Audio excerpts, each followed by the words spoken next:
Good morning students. आज का जो अपना न्यू चैप्टर है वो चैप्टर है डेटा हैंडलिंग का। ठीक है, डेटा हैंडलिंग में क्या होता है कि हमारे पास में अगर किसी भी चीज का डेटा हो, ठीक है ना, किसी भी चीज का डेटा हो तो उसको हम कैसे सिस्टमैटिक फॉर्म में अरेंज करके रिप्रेजेंट करते हैं, वो सब हम डेटा हैंडलिंग में सीखेंगे। ठीक है ना, हमारे पास किसी भी चीज का डेटा हो सकता है। जस्ट सपोज हमारे पास में हमारे क्लास में मान लीजिए कोई टेस्ट हुआ, ठीक है, तो स्टूडेंट्स के जो मार्क्स होंगे उस चीज का डेटा हो सकता है। ठीक है ना, हमने एक इंफॉर्मेशन कलेक्ट की कि किसी क्लास में स्टूडेंट्स की हाइट कितनी है, उस चीज का डेटा हो सकता है। तो डेटा किसी भी चीज का हो सकता है, किसी भी चीज की जो इन्फॉर्मेशन हम कलेक्ट करते हैं वो हमारा कहलाता है डेटा।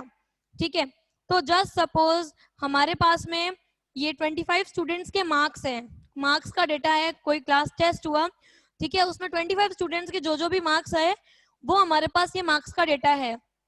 ठीक है, 56, 31, 41, ठीक है ना, ये डेटा अरेंज नहीं है, ये ओनली रफ डेटा है हमारे पास में। ठीक है, तो इस डेटा को हम सिस्टमैटिक फॉर्म में अरेंज करेंगे। और अरेंज हम किस किस टाइप से कर सकते हैं? हम टेबल के फॉर्म में इसको अरेंज करके रिप्रेजेंट कर सकते हैं, हम ग्राफ के फॉर्म में इसको अरेंज कर सकते हैं। ठीक है ना, तो अलग अलग तरीके होते हैं, अलग अलग तरीके होते हैं इसको, इस डेटा को रिप्रेजेंट करने के। ठीक है ना, तो अगर वो सिस्टमैटिक तरीके से अरेंज हुआ होगा तो हम उस सिस्टमैटिक जो फॉर्म में डेटा अरेंज होगा उसको देख के किसी भी कंक्लूजन पे पहुंच सकते हैं। ठीक है ना, चलिए, तो इसको सबसे पहले डेटा को हम अरेंज करना किसमें सीखेंगे? टेबल में। टेबल की फॉर्म में इस डेटा को अरेंज करना सीखेंगे और वो टेबल हमारी कहलाती है frequency distribution table. Frequency distribution table. ठीक है, फ्रीक्वेंसी डिस्ट्रीब्यूशन टेबल में कैसे अरेंज करेंगे? फर्स्ट ऑफ ऑल 3 कॉलम्स हमें बनाने पड़ेंगे इसमें। फ्रीक्वेंसी डिस्ट्रीब्यूशन टेबल में हमारे 3 कॉलम्स बनते हैं। ये हमारे 3 कॉलम्स यहाँ पर बन चुके हैं। ठीक है, उसके बाद हमारा जो फर्स्ट कॉलम है वो फर्स्ट कॉलम रहता है डेटा से रिलेटेड, मतलब जिस चीज का भी डेटा है वो हमारा फर्स्ट कॉलम हो जाएगा। अभी ये मार्क्स का डेटा है तो हमने यहाँ पर लिख दिया मार्क्स। ठीक है, सेकंड जो कॉलम है वो हमारा फिक्स रहता है, that is tally marks. And third column frequency. ठीक है, ओनली फर्स्ट कॉलम जो है हमारा वो चेंज होता रहेगा, जिस भी चीज का डेटा होगा वह यहाँ पर उसका नाम आ जाएगा। सेकंड और थर्ड कॉलम हमारा इसमें फिक्स रहेगा, टेली मार्क्स का और फ्रीक्वेंसी का। ये जो 2 कॉलम है वो हमारे इसके अंदर फिक्स रहेंगे। अब देखिए इस टेबल को हमें अरेंज कैसे करना है, इस टेबल में डेटा को कैसे अरेंज करना है। सबसे पहले अपने को क्या करना है, ये जो डेटा है इसको, इसकी एक एक डिजिट हमें असेंडिंग ऑर्डर में यहाँ पर अरेंज करके लिख देनी है। ठीक है ना, इसको असेंडिंग ऑर्डर में अरेंज करके यहाँ लिख देना है। तो देखिए यहाँ पर सबसे छोटी वैल्यू, असेंडिंग मतलब स्मॉलेस्ट टू ग्रेटेस्ट। ठीक है ना, तो सबसे पहले सबसे छोटी वैल्यू लिखी जाएगी और फिर उसी सीक्वेंस में आगे बढ़ते बढ़ते बड़ी डिजिट हम आगे फॉरवर्ड करेंगे। ठीक है ना, तो सबसे छोटी डिजिट यहाँ पर आ रही है हमारे पास 28। ठीक है, तो हमने फर्स्ट कॉलम में लिख दिया यहाँ पर 28। उसके बाद में 28 से जस्ट बड़ी वैल्यू हमारे पास कौन सी आ रही है? देखिए 31 आ रही है, तो सेकंड कॉलम में हमने लिख दिया यहाँ पर 31। 31 के बाद जो बड़ी वैल्यू आ रही है, 31 हालांकि 2 बार आया हुआ है बट अपने को यहाँ पर सिर्फ एक बार ही इसको लिखना है। ठीक है ना, हमें सिर्फ इसको सिस्टमेटिक तरीके से असेंडिंग ऑर्डर में अरेंज करके यहाँ एक एक बार लिख देना है कि यहाँ कौन कौन सी वैल्यू इसमें आई हुई है, उसको असेंडिंग ऑर्डर में अरेंज करके हमें लिख देना है। तो हमारी जो फर्स्ट वैल्यू है वो हो गई हमारी 28 और सेकंड वैल्यू आ चुकी है 31। 31 के बाद जो हमारी नेक्स्ट बड़ी वैल्यू है वो यहाँ पर आ रही है 32, तो हमने 32 लिख दिया। ठीक है, फिर 32 के बाद में 33 भी आ रहा है हमारे पास, तो हमने यहाँ 33 लिख दिया। ठीक है, 33 के बाद जो हमारी नेक्स्ट वैल्यू है, 33 के बाद 34, 35, 36 कहीं भी नहीं रहा। 33 के बाद जो जस्ट नेक्स्ट वैल्यू आ रही है वो 41 आ रही है, तो हमने यहाँ लिख दिया 41। ठीक है, 41 के बाद जो हमारी नेक्स्ट वैल्यू है वो हो जाएगी हमारी 53।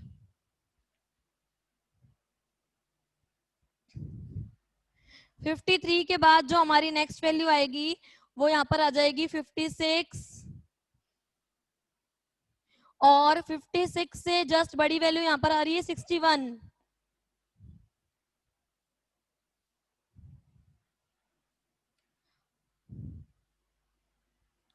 61 आ रही है। 61 के बाद में हमारी कौन सी वैल्यू आ रही है देखते हैं हम।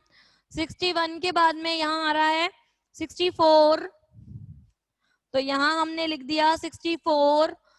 64 के बाद में जो हमारी नेक्स्ट वैल्यू आ रही है वो आ रही है यहाँ पर 70। 70 आ रही है, और 70 के बाद में जो हमारी नेक्स्ट वैल्यू आ रही है, इस टेबल को मैं थोड़ा सा यहाँ कंटिन्यू कर लेती हूँ। ठीक है, 70 के बाद जो हमारी नेक्स्ट वैल्यू आ रही है वो आ रही है 74, और 74 के बाद में जो हमारी नेक्स्ट वैल्यू आ रही है वो आ रही है 88। ठीक है, 88 के बाद में यहाँ पर कोई भी बड़ी वैल्यू नहीं है, मतलब यहाँ पर इस डेटा में सबसे बड़ी वैल्यू 88 ही है, तो 88 के बाद हमारा यहाँ पर कुछ भी नहीं आएगा। ठीक है, चलिए अब हमें क्या करना है। अब हमने ये पहला कॉलम तो अरेंज कर लिया, अब हमें बाकी के दो कॉलम्स को अरेंज करना है। तो देखिए बाकी के जो दो कॉलम्स है वो हमारे किस टाइप से अरेंज होंगे। यस, तो सबसे पहले यहाँ पर 28 है। अब हमें देखना है कि जो 28 है वो इस डेटा में टोटल कितनी बार आया हुआ है। ठीक है ना, और जो नंबर जितनी बार आया हुआ होता है उसको कहते हैं फ्रीक्वेंसी। ठीक है ना, तो इसका मतलब फ्रीक्वेंसी क्या हुई, the number which has frequently occurred, कितनी बार वो नंबर आया हुआ है इसके अंदर, वो कहलाएगी उसकी फ्रीक्वेंसी। ठीक है ना, तो चलिए जैसे 28 है तो 28 यहाँ पर कितनी बार आया हुआ है, 28 इस डेटा में कितनी बार आया हुआ है, सिर्फ एक बार ही आया हुआ है 28। ठीक है, तो 28 हमने यहाँ पर 28 की फ्रीक्वेंसी लिख दी यहाँ पर 1, क्योंकि 28 ओनली वन टाइम आया हुआ है, तो फ्रीक्वेंसी में हमने यहाँ लिख दिया 1। उसके बाद में 31, तो 31 हमारा कितनी बार आया हुआ है देख लेते हैं यहाँ पर। 31 1 2, बस 2 टाइम्स आया हुआ है हमारा 31, तो 31 की फ्रीक्वेंसी हमने यहाँ लिख ली 2। ठीक है, उसके बाद में जो नेक्स्ट डिजिट है वो हमारी 32 है, तो 32 कितनी टाइम्स आया हुआ है, 32 ओनली वन टाइम ही आया हुआ है, बाकी कहीं भी नहीं है, तो 32 की फ्रीक्वेंसी हो गई 1। ठीक है, जितने टाइम वो नंबर आया हुआ है वो चीजें हम फ्रीक्वेंसी में नोट करते चलेंगे। उसके बाद में 33 कितनी बार आया हुआ है, 33 भी ओनली वन टाइम ही आया हुआ है यहाँ पर, ओनली वन टाइम, तो 33 की फ्रीक्वेंसी हो गई 1। उसके बाद में है 41 यहाँ पर कितनी बार आया हुआ है देखते हैं। 41 हमारा ओनली वन टाइम आया हुआ है, तो 41 की भी फ्रीक्वेंसी यहाँ हो गई 1। उसके बाद में नेक्स्ट 53, तो 53 बताइए कितनी बार आया हुआ है यहाँ पर, 53 कितनी बार आया हुआ है, 53 काउंट कर लेते हैं हम यहाँ पर। देखिए 1 2 3 4 5, ठीक है ना, 53 5 टाइम्स आया हुआ है, तो 53 की फ्रीक्वेंसी हम यहाँ लिख देंगे 5। ठीक है, उसके बाद में 56 कितनी बार आया हुआ है, 56 आया हुआ है आपका, देखते हैं चलिए 1 2 3 एंड 4, तो 56 आया हुआ है यहाँ पर 4 टाइम्स, तो 56 की फ्रीक्वेंसी हमने यहाँ लिख ली 4। ठीक है, उसके बाद में नेक्स्ट डिजिट है हमारी 61, नेक्स्ट डिजिट है 61, तो 61 कितनी बार आया हुआ देख लेते हैं, 1 और 2 टाइम्स आया हुआ है 61, तो 61 की फ्रीक्वेंसी हमने यहाँ लिख ली 2।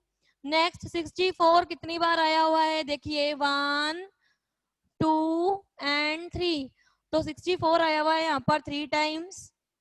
उसके बाद में 70 देखो साथ साथ में आया हुआ है यहाँ पर 1 और 2, इसके अलावा कहीं भी नहीं है, तो 70 की फ्रीक्वेंसी हो गई यहाँ पर 2। ठीक है, उसके बाद में 74, तो 74 भी हमें दिखाई दे रहा है यहाँ पर कितनी बार आया हुआ है, 2 टाइम्स आया हुआ है, तो 74 की फ्रीक्वेंसी भी हमने यहाँ 2 लिख दी। और लास्ट 88 ओनली वन टाइम आया हुआ है, अब यहाँ पर देख लो कोई भी नंबर हमारा छूटा नहीं है, सबको हम ले चुके हैं, ठीक है ना। चेक करने के लिए हम क्या करेंगे, इन फ्रीक्वेंसी का एडिशन कर लेंगे, ये सारी फ्रीक्वेंसी का हम एडिशन कर लेंगे, तो ये 25 आएगा। अगर ये 25 आ रहा है तो इसका मतलब ये परफेक्ट है कि 25 स्टूडेंट्स का डेटा था, वो 25 हमें यहाँ पर फ्रीक्वेंसी का टोटल मिल चुका है, ठीक है ना। चलिए अब बनाते हैं टैली मार्क्स। तो टैली मार्क्स आपको पता होना चाहिए, सबसे पहले टैली मार्क्स का ये होता है, टैली मार्क्स किसके लिए यूज होते हैं, टैली मार्क्स फ्रीक्वेंसी को काउंट करने के लिए यूज किए जाते हैं, ये तो अपने को ध्यान रखना है। जो टैली मार्क्स बनेंगे वो फ्रीक्वेंसी के लिए बनेंगे, ना कि इस डेटा के अकॉर्डिंग बनेंगे, ठीक है। और जो टैली मार्क्स का बंच होता है वो 5 का बंच होता है। कैसे होता है देखिए, अगर 1 है तो टैली मार्क के लिए सिंगल 1 लाइन बनेगी, ठीक है ना। अगर 1 है तो सिंगल 1 लाइन बनेगी, अगर 2 है तो 2 लाइंस बन जाएगी, ठीक है। अगर 3 है तो 1 2 3, 4 है तो 1 2 3 4, और 5 है तो 1 2 3 4 एंड 5 इस टाइप से क्रॉस आ जाएगा, ठीक है। तो ये होता है टैली मार्क का एक बंच, ठीक है ना। टैली मार्क का एक बंच 5 का होता है। इसके बाद के अगर जो नंबर होंगे तो नया बंच स्टार्ट हो जाएगा। जैसे अगर हमारा 6 है तो ये बन जाएगा 1 2 3 4 5 6, ठीक है। अगर मान लीजिए हमारे पास में 8 है तो 1 2 3 4 5 6 7 8 इस टाइप से बन जाएगा, ठीक है ना। जस्ट सपोज हमारे पास में 10 है तो 10 के लिए क्या बन जाएगा, 10 के लिए बन जाएगा 1 2 3 4 5 6 7 8 9 10। ये वापस यहाँ पर 5 का बंच कंप्लीट हो गया, तो ये 5 का बंच, ये 5 का बंच, 5 और 5 ये हो गए 10। तो इस टाइप से हमारे टैली मार्क्स बनते हैं। तो चलिए अब यहाँ पर जो फ्रीक्वेंसी है उसके अकॉर्डिंग हम टैली मार्क्स को शो कर देते हैं। यहाँ पर 1 है तो टैली मार्क 1, यहाँ 2 है तो ये 2, अगेन 1 है तो 1 सिंगल लाइन 1 1, यहाँ पर 5 है 1 2 3 4 5, यहाँ पर 4 है 1 2 3 4, यहाँ पर 2 है तो 1 2, फिर यहाँ पर 3 है तो आपका आ जाएगा 1 2 3, यहाँ 2 है 1 2, यहाँ अगेन 2 है तो 1 2, यहाँ पर भी 1 है तो 1। तो इस टाइप से हमारा ये जो फ्रीक्वेंसी डिस्ट्रीब्यूशन टेबल है वो हमारा कंप्लीट हो चुका है, ठीक है ना। ये हमारा जो फ्रीक्वेंसी डिस्ट्रीब्यूशन टेबल है वो हमारा यहाँ पर कंप्लीट हो चुका है, ठीक है। अब ये किस टाइप का फ्रीक्वेंसी टेबल था, ये था अनग्रुप का, ठीक है ना। अनग्रुप डेटा का ये फ्रीक्वेंसी डिस्ट्रीब्यूशन टेबल था। ग्रुप डेटा का कैसे बनेगा वो बताऊंगी, तो आपको डिफरेंशिएट करना आ जाएगा कि ग्रुप और अनग्रुप डेटा में डिफरेंस कैसे है, ठीक है ना। तो चलिए ये तो हमारा हो गया अनग्रुप डेटा का। अब इसी डेटा का हम ग्रुप डेटा का टेबल बनाएंगे। ये तो अनग्रुप डेटा का टेबल हो गया, इसी डेटा से हम ग्रुप डेटा का टेबल बनाएंगे। ओके चलिए स्टार्ट करते हैं। यस क्लास, अब हम उसी डेटा का ग्रुप डेटा में टेबल बनाएंगे, ठीक है ना। ग्रुप डेटा क्या होता है, हम जो नंबर्स होते हैं उनको ग्रुप्स में बांट लेते हैं। पहले तो हमने इंडिविजुअल का किया था तो वो अनग्रुप डेटा था, अब हम क्या करेंगे उसको ग्रुप में बांट लेंगे तो वो कहलाएगा आपका ग्रुप डेटा का फ्रीक्वेंसी टेबल, ठीक है ना। तो ग्रुप देखो कैसे बांटे जा सकते हैं, जैसे हमें पता है यहाँ पे सबसे छोटी वैल्यू है 28 और सबसे बड़ी वैल्यू है 88, ठीक है ना। तो इसके अकॉर्डिंग हम ग्रुप्स डिवाइड कर सकते हैं, 5 का ग्रुप डिवाइड कर सकते हैं या 10 का ग्रुप डिवाइड कर सकते हैं, वो अपनी चॉइस है। अगर क्वेश्चन में अपने को ऑलरेडी गिवन हो कि आपको इस गैप का जो है ग्रुप लेना है 5 का या 10 का, तब तो हम उसके अकॉर्डिंग ही ग्रुप लेंगे। अदरवाइज हमारी चॉइस है कि हम 5 का ग्रुप लेना चाहते हैं या 10 का ग्रुप लेना चाहते हैं। ओके तो चलिए देखो सबसे छोटी वैल्यू यहाँ पर 28 है तो इसके आसपास का ग्रुप स्टार्ट कर देते हैं हम, 25 से स्टार्ट कर सकते हैं, है ना। तो मान लीजिए फर्स्ट ग्रुप हमने ले लिया यहाँ पर 25 से 35 तक, ठीक है। 10 का ग्रुप ले लिया, उसके बाद में वापस अब अपने को ये बात ध्यान रखनी है कि जैसे अपन ने 10 का ग्रुप स्टार्ट किया तो आगे भी जो हमारे ग्रुप्स है वो 10 के अकॉर्डिंग ही चलेंगे। हम यहाँ ग्रुप जो इसका गैप है वो चेंज नहीं कर सकते कि पहले हमने 10 कर लिया और बाद में 5 कर लिया, नहीं ऐसा नहीं हो सकता, ठीक है ना। तो 25 से 35 पहला ग्रुप हो गया। अब जो दूसरा ग्रुप होगा, जहां फर्स्ट वाला ग्रुप का डिजिट खत्म हुआ है वहीं से ही अगला ग्रुप हमारा स्टार्ट हो जाएगा। तो ये 35 है, तो अगला ग्रुप हो जाएगा हमारा 35 से 45। इसी टाइप से नेक्स्ट ग्रुप हो जाएगा हमारा 45 से 55, ठीक है। फिर 55 से 65, फिर 65 से 75, 75 से 85, 85 से 95, ठीक है ना, क्योंकि हमारी जो हाईएस्ट वैल्यू है वो 88 है, तो 88 85 से 95 वाले ग्रुप में इजीली आ जाएगी, हमें पता है, ठीक है ना। तो हमें इसके बाद ग्रुप लेने की कोई रिक्वायरमेंट नहीं है, ठीक है ना, यहाँ तक के ग्रुप्स इनफ है। अब मैं आपको एक बात और बता दूं, जैसे ये क्लासेस है जो हमने ये क्लास इंटरवल लिए हैं, जो ग्रुप लिए हैं, इसको बोलते हैं क्लास इंटरवल, ठीक है। क्लास इंटरवल कहा जाता है, जस्ट सपोज हमारा ग्रुप है 25 से 35, ठीक है, तो इसमें जो छोटी वैल्यू होगी इधर लेफ्ट साइड वाली, वो कहलाएगी लोअर लिमिट, लोअर लिमिट, और जो राइट हैंड साइड में जो बड़ी डिजिट होगी वो कहलाएगी हमारी अपर लिमिट, वो कहलाती है अपर लिमिट। अगर हमसे पूछा जाए कि 25 35 में इस ग्रुप में लोअर लिमिट कौन सी है, तो हमारा आंसर होगा 25, और अगर हमसे पूछा जाए कि अपर लिमिट कौन सी है तो 35। इस टाइप से हर ग्रुप में अलग अलग लोअर लिमिट और अपर लिमिट होती है। अगर हमसे इस ग्रुप का पूछा जाए कि इसमें लोअर लिमिट क्या है, तो lower limit 55 and upper limit 65। इस टाइप से अगर इसमें पूछा जाए कि अपर लिमिट क्या है, तो इसमें अपर लिमिट कौन सी है 85, ठीक है। इस टाइप से अगर इसमें पूछा जाए कि लोअर लिमिट कौन सी है, तो इसमें लोअर लिमिट 85 है। मतलब जो पहले ग्रुप की अपर होगी वो ही सेकंड वाले उसके नेक्स्ट ग्रुप की क्या हो जाएगी, लोअर लिमिट हो जाएगी, ठीक है। तो ये होता है क्लास इंटरवल में लोअर लिमिट और अपर लिमिट। एक चीज और आपको ध्यान रखनी है, क्लास साइज क्या होता है या क्लास विड्थ क्या होता है ना। क्लास साइज और क्लास विड्थ, क्लास साइज और क्लास विड्थ का क्या मतलब है, हमने जो क्लास इंटरवल लिया है वो जितने जितने गैप का लिया है, जैसे अभी हमने 10-10 का गैप लिया है, तो वो कहलाता है उसका क्लास साइज, ठीक है ना। अगर हमसे पूछा जाए कि इस टेबल में क्लास साइज क्या है, तो हमारा आंसर रहेगा 10, क्योंकि हमारे जो क्लास इंटरवल है उसमें हमने 10-10 का गैप लिया है, 10-10 के गैप के ग्रुप्स बनाए हैं, ठीक है। तो वो कहलाएगा हमारा क्लास साइज या फिर क्लास विड्थ कहलाएगा, ठीक है। चलिए अब हम स्टार्ट करते हैं हमारी टेबल। ये जो हमारे ग्रुप्स बढ़ चुके हैं, इसी डेटा का जब हमने पहले टेबल बनाया था, ठीक है, उसमें ग्रुप नहीं था, हमने एक एक नंबर इंडिविजुअल लिया था, तो वो कहलाएगा अनग्रुप डेटा। अब हमने क्या किया, ग्रुप में डिवाइड कर दिया इसको, ठीक है, तो ये हो गया हमारा ग्रुप डेटा जिसको हम कहते हैं क्लास इंटरवल, ठीक है ना। तो चलिए अब इसमें देखो क्या करना है, 25 से 35 के बीच के जो भी इसमें मार्क्स होंगे वो इस ग्रुप में आ जाएंगे, ठीक है ना। पर अपने को ये ध्यान रखना है कि 25 से 35 वाले में 35 अगर आता है तो 35 हम इसमें नहीं लेंगे, 35 हम फर्स्ट ग्रुप में ना लेके हम किस में लेंगे, 35 को नेक्स्ट ग्रुप में लेंगे, ठीक है। क्योंकि अपने को ये ध्यान रखना है कि जो इसकी अपर लिमिट होती है, अपर लिमिट वाली जो वैल्यू होती है वो हम इस ग्रुप में नहीं ले सकते, ठीक है। हर ग्रुप में अपने को ये ध्यान रखना है, जैसे अगर अगला ग्रुप है 35 से 45 ना लेके 45 से एक नंबर पहले 44 तक ही ले सकते हैं, ठीक है ना। 45 को इस ग्रुप में नहीं ले सकते, ठीक है। इस टाइप से ये आगे से आगे चलता रहेगा। तो पहला ग्रुप है अपना 25 से 35 वाला, तो 35 को तो हमें लेना नहीं है, 35 से एक डिजिट छोटी मतलब 34 तक ही ले सकते हैं। तो 25 से 34 के बीच में यहाँ पर कितने नंबर आ रहे हैं वो अपने को देखने हैं, ठीक है। तो चलिए देखते हैं, जैसे स्टार्टिंग से मैं यहाँ पर स्टार्ट कर रही हूँ, 31 इसी ग्रुप में आ जाएगा, ठीक है। ये अगेन 31 इस ग्रुप में आ जाएगा, ये 28 भी इस ग्रुप में आ जाएगा, 25 से 34 के बीच में अपने को लेना है, 33 भी आ जाएगा और नेक्स्ट 32 भी आ जाएगा, है ना।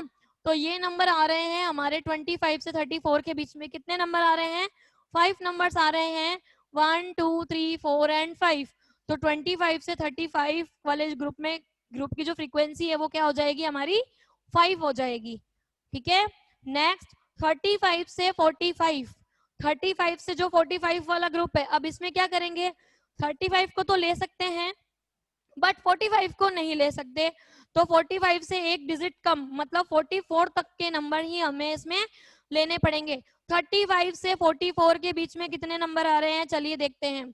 यहाँ आ रहा है एक तो 41, 1 डिजिट आ चुकी है 41, ठीक है।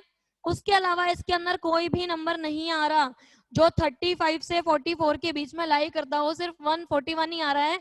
तो यहाँ इसकी फ्रीक्वेंसी हो गई, इस ग्रुप की फ्रीक्वेंसी हो गई हमारे पास 1, ठीक है। उसके बाद में हमारा है 45 से 55, तो यहाँ 55 ना लेके कहां तक लेंगे, 54 तक ही लेंगे। तो 45 से 54 के बीच में देखते हैं हमारे पास कितने नंबर आ रहे हैं। देखिए 56 तो बड़ा हो जाएगा, हमें 54 तक का ही लेना है, 45 से 54। तो एक नंबर हमारे पास ये हो गया, दूसरा नंबर हमारे पास में ये हो गया 3, ये 4, 5, बस 5 ही हो रहा है। 45 से 54 के बीच में ये 5 बार जो है 53 आ रहा है, तो इसकी फ्रीक्वेंसी हो गई 5। उसके बाद में 55 से 65, तो 55 से 65 वाले ग्रुप में हम डिजिट कहां तक लेंगे, 55 से 64 तक की डिजिट्स को ले सकते हैं। 55 से 64 तक की वैल्यूज देखते हैं कितनी आती है।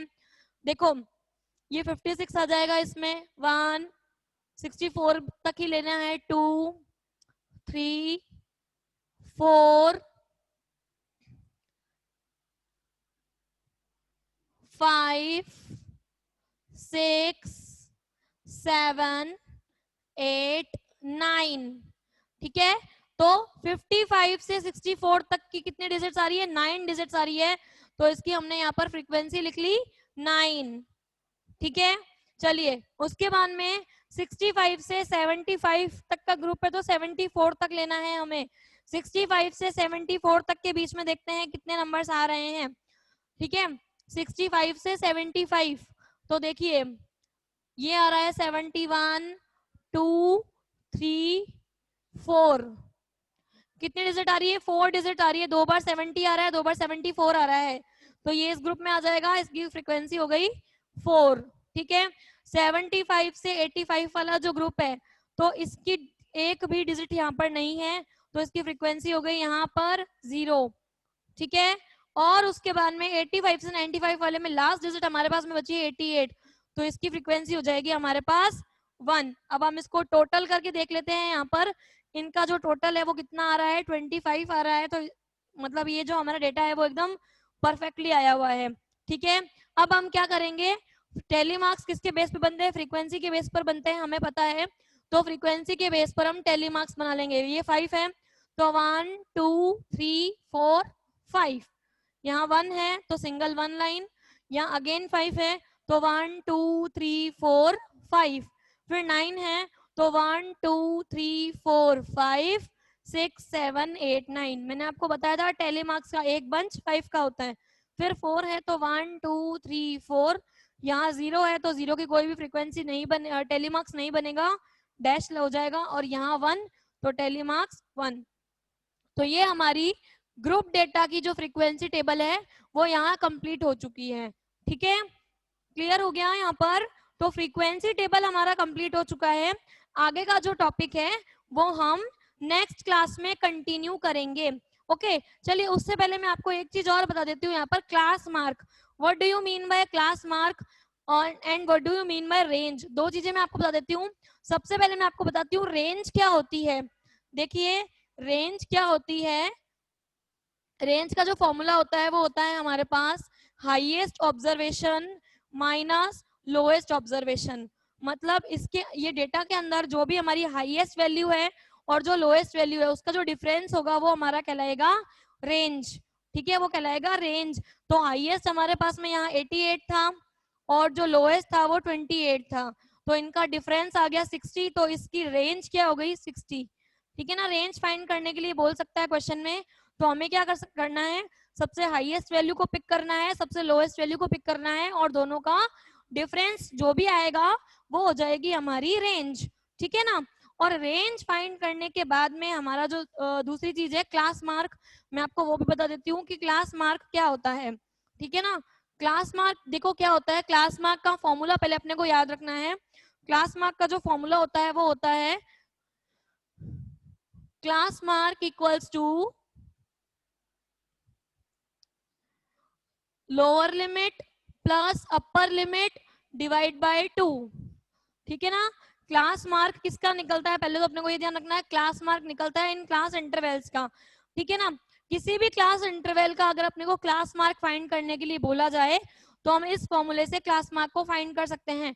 जस्ट सपोज हमें बोला जाए कि 35 और 45 इस ग्रुप का अपने को क्लास मार्क फाइंड करना है, तो क्या करेंगे, हम पहले इसकी दोनों लिमिट्स को प्लस कर लेंगे, लोअर लिमिट और अपर लिमिट, 35 प्लस 45 इन दोनों को प्लस कर लेंगे और क्या करेंगे, फिर डिवाइड बाय 2 कर लेंगे। ठीक है, 35 और 45 को सबसे पहले प्लस कर लिया जाएगा और उसके बाद में क्या करेंगे, इसको डिवाइड बाय 2 कर लेंगे, तो हमारे पास में क्या आ जाएगा, इसका क्लास मार्क आ जाएगा। तो 35 और 45 को जब हम प्लस करेंगे तो हमारे पास में आएगा यहाँ पर 80।